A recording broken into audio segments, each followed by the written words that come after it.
Good afternoon, everybody. I'm Domniki Asimaki. I'm a faculty at Caltech. Thank you to the organizer for inviting me. The invitation was for me to talk about empirical models of side effects. And empirical, in the way that I understand it, is what we learn from data, be that simulated data or measured data. So approximations or learned processes that we interpret from the real or the simulated world. Once I find the mouse. The other thing I wanted to point out, and that's as part of the discussion we will be having shortly after, is that I wear, one of the hats I wear is one of the two coordinators of the Science Planning Committee of SCEC for ground motion simulations. The other one is Anne-Marie Valdez, sitting back at the top of the end of the room. And I am not a believer in the geotechnical layer. I think the geotechnical layer is a construct of our separation of two fields. I think that the geotechnical layer and the crust and the path are just one and the same. And they are stitched as a continuum. And we just, it's convenient sometimes separated because they have discontinuities in stiffness, impedance. And so we don't like it because we have to modify our resolution in space and time.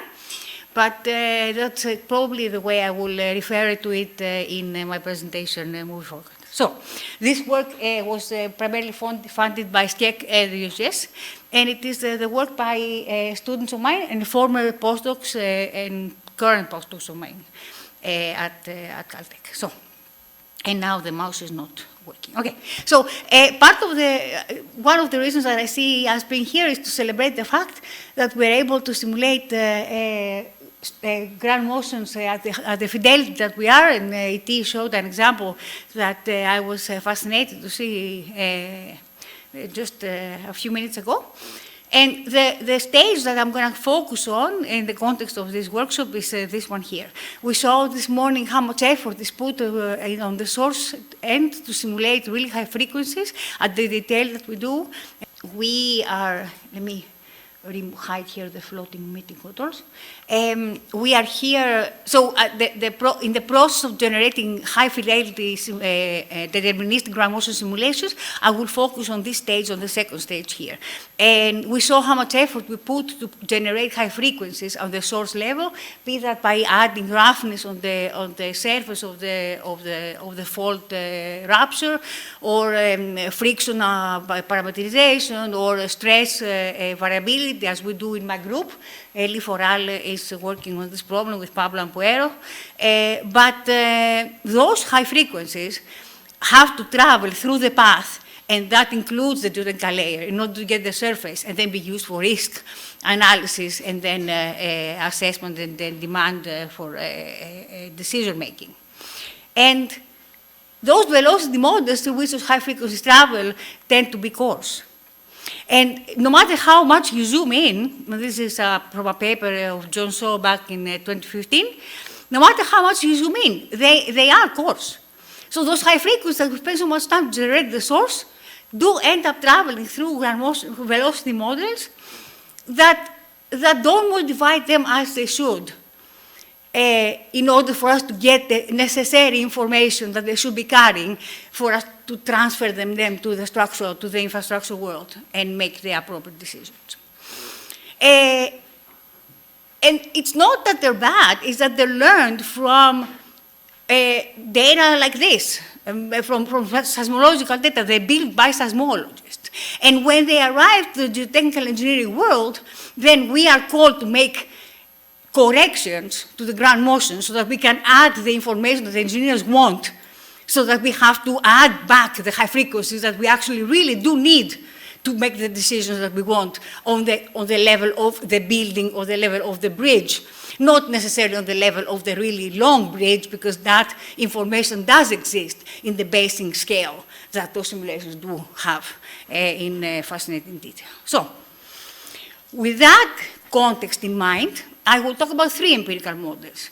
One is a shallow crustal refinement of velocity models that I'm trying to put in back with as much information from data as we have But I want it to be inside the wave propagation problem. Similar to what it talked about, but we cannot have this high resolution that we have in Christchurch or we have in Istanbul of very, very fine, localized, three-dimensional velocity models. There are places like California where we use simulated ground motions increasingly, but we don't have so detailed velocity characterization.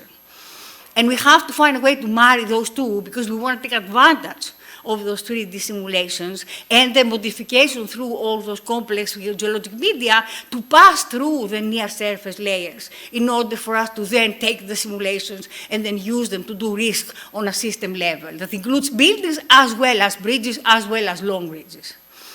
Site response amplification factors that we learned from simulated data, which is a correction factor that is one improvement above the state of the art about 3 years ago.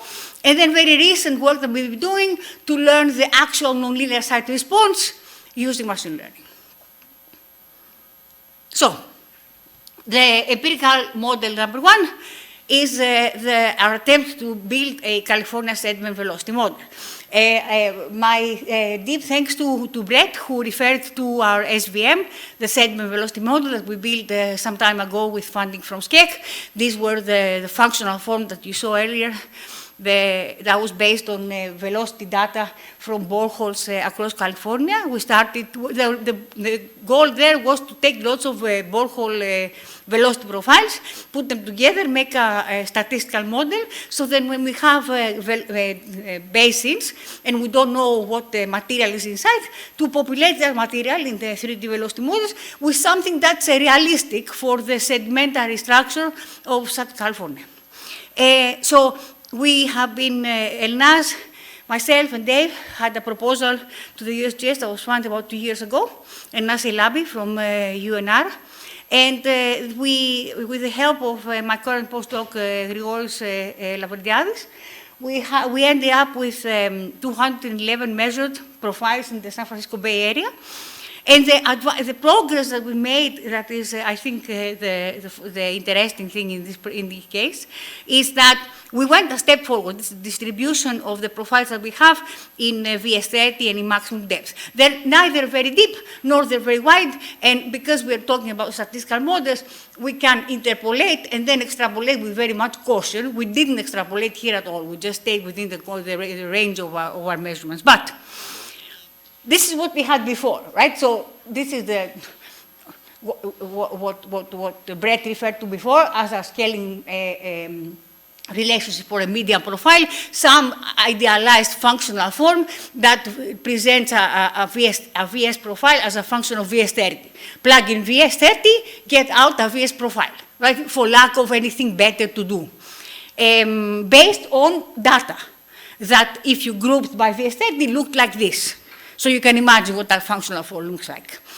Now, those parameters, the K, the Z, star, and the N, are a lot smoother and a lot more easy to control than what they were before. And the even more interesting thing is that we took this K scaling factor. These are all parameters, right? What's the name?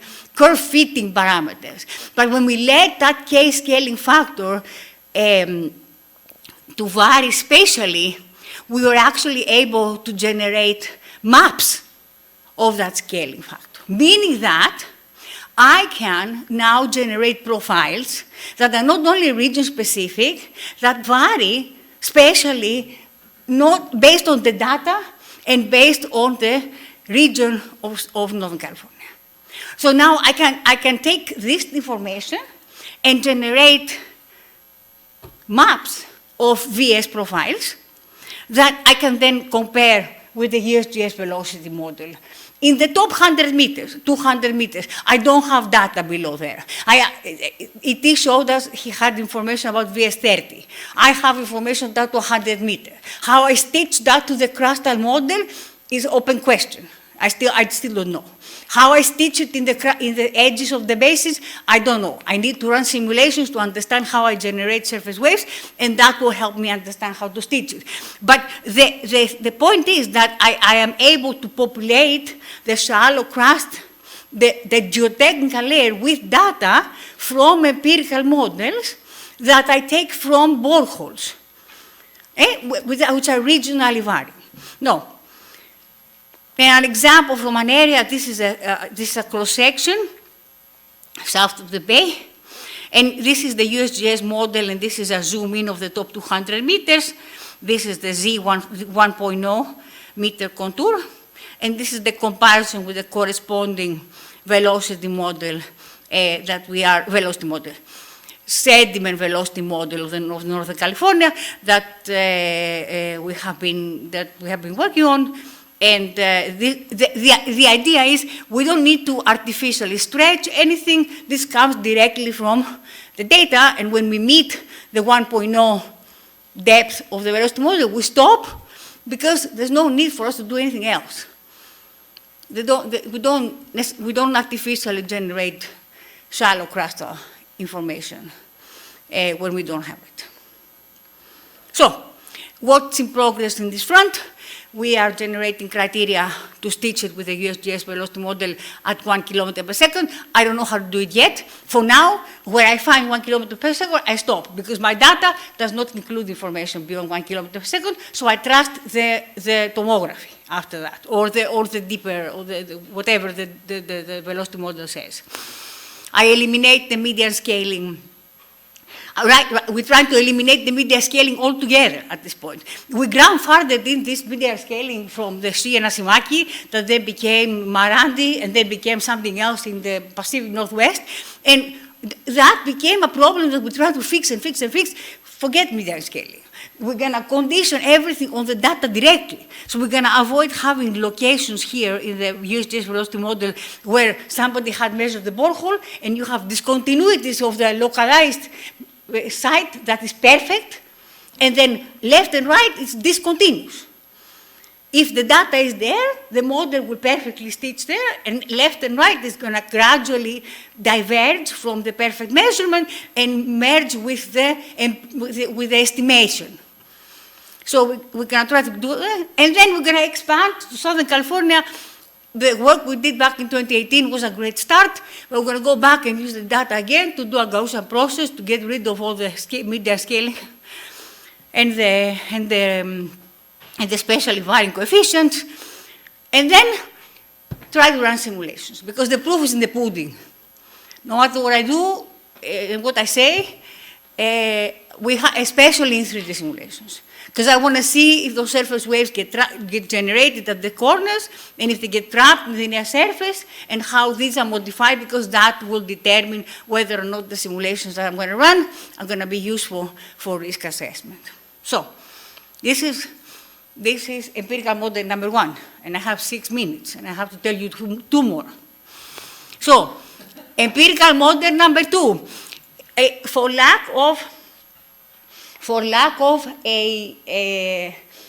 in case we don't have enough information to generate a spatially varying velocity model, or in case we have simulations that we have already run and they're generated and we want to just adjust them to the site-specific problem that we have that has different VS information. We developed a series of complex site amplification factors. Until recently, the site amplification factors that were used by SCEC and others were amplitude factors. And one of the problems that we had is that they contained no information about the phase. So by the time you multiply it and then you added a random phase, all the phases, surface waves, P waves, and S waves, will all mix and match. So what we did was we sampled from each VS30 and each ZIP 1.0 profiles. From that idealized database we developed from the previous empirical model I showed you. And we developed a random version of that. So we did a statistical analysis. We got the correlation length in the vertical direction, all the good things, right? The distribution, the PDF, we fit a theoretical probability distribution function, which then you can sample, right, of Monte Carlo, basically. So for every VS, you can take, I don't know, 150, 200 profiles. And then we generated a bunch of ground motion simulations, a bunch of ground motion time series, which we wanted in order to span a specific range of PGAs, because we wanted to tease the nonlinear side response of those profiles. So with many thanks to Rob Graves, who helped my student Jan C. back then to run those simulations in the BBP, they spanned a certain magnitude of strike slip and reverse faults. We wanted the wiggles to be of large magnitude and of a broadband frequency content so that we could shake those 1D profiles and take the amplification that I could then try to make idealized functions of amplitude and phase that I could make a software, basically a lookup table, that if you have a VS and a Z 1.0, I can give you a complex function that can give you an amplification function for site response. Again, thanks to Brett Maurer, you now know about PySeismoSo, which I was so happy to hear. So PySeismoSo is the code that we use in my lab, developed in home to do site response analysis in finite differences. And the good thing is that there's an option that we have done a lot of empirical studies to automatically correlate everything to the VS of a given depth. So if you know nothing else but the shear velocity of your profile, all your nonlinear properties can be determined automatically. So that was the whole idea behind this exercise. And we computed Fourier surface to rock outcrop ratios, amplitude and phase. These are fitted, the nonlinear phase variation with PGA and with depth for different VS30s is not as nicely linear for nonlinear problems, but we idealized it. We unwrapped the phase and then we fitted linear variations. But now I can take the surface waves and they appear at the end of the time series when I multiply. And then we released it in GitHub, so you can go take this package and apply it on top of any simulation with information of VS30 and Z1.0. And in absence of Z1.0, you can use empirical functions of VS30 to Z1.0 conversion. And then we did a validation study with a BBP scenario from Northridge. And one of the problems that we faced, the results were not discouraging. This is us. 0 is perfect. Plus is overestimation, minus is underestimation for different frequency bands.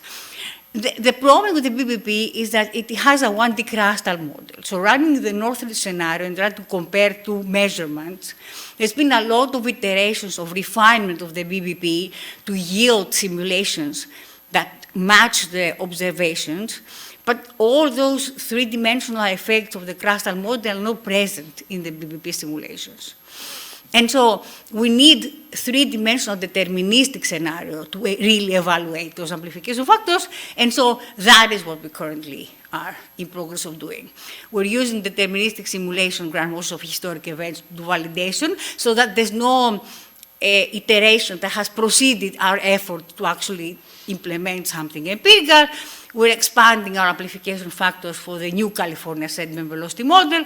We are trying to derive the same thing, but to include the vertical component too, because apparently it's important for the structural engineers. And we're trying to validate the corrected versus the raw rare event scenarios against published ground motion models, with the caveat that because those events are rare, the ground motion models are also based on simulations. So, in the very rare event end. So, I don't know if we can compare apples to apples and conclude that. We have apples, and that won't mean much. Can I show 2 more slides? The last thing I want to show is that in lieu of learning amplification functions, we are trying to machine learn the actual nonlinear site response The way we're doing that is we're using what we call neural operators, that are neural networks generalized for the functional forms, for functional spaces. We're actually learning the solutions of the partial differential equation. We're learning the wave equation. These are not very data hungry operators, so they actually can learn from a series of ground motion simulations, and so long as the underlying nonlinear site response problem, the nonlinear behavior is smooth, like the problem like the model it presented, or the model, the hybrid hyperbolic that we're presenting, I can learn the nonlinear site response. I'm hoping I can learn it from data, but I'm going to show you what I'm learning from simulations. So I put a bunch of those simulations into the neural operator, and now I'm giving it a VS30, a Z1.0. The neural operator understands the continuous profile, right? And an input motion. And for a weak motion, I can get a result. The red is the result of the neural operator. The black is the nonlinear site-specific response with the finite differences now. But for 2G, I get that result. And it's not perfect because my nonlinear model is not continuous. It is a stitching of two models, one strength constraint and one low strength. And the neural operator doesn't understand the discontinuity. So, and this is only 550 epochs. So if I leave it for 10,000 epochs, maybe it will get better. But it takes me 3 milliseconds. So do it on a multi-GPU, and that will apply for a VS30 map on top of your ground motion simulation. Maybe we'll apply nonlinear. I don't know. That is literally 3 days old, right? But we're hopeful.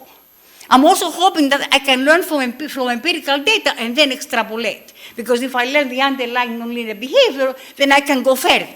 I've learned the operator. I didn't learn independent source scenario.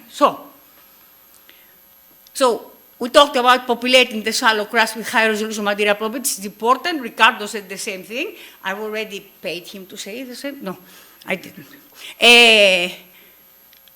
That will improve the 3D side effects in the high frequencies, but the rare events, because I didn't say put the 3D mode side effects and then put nonlinearity in the 3D. I only talked about 1D. So then sample the 3D VS30 maps and adjust locally using complex Fourier amplitude factors or nonlinear analysis using Fourier neural operators. That can improve the 1D effects locally, but the surface waves, they won't know you have a geotechnical layer. Your ground motion simulations will not be modified for the 3D subsurface. Will only be modified locally. Or do a little bit of both. So at some nonlinearity, be that it is approach or be that equivalent linear, and add some high frequency realism, take the empirical data. Take the high frequencies from the recordings, learn something from those high frequencies, and put them back in the data. If we can't improve the velocity models, let's take the high frequencies from the measurements and put them back in the simulations. We're either going to improve the velocity models, or we're going to learn the high frequency and put them back in. So on that last point, we're on it. So I say, and thanks to collaborations that we have with Dave, and Arben, and E.T., who's right there. So until next time, thanks for your patience.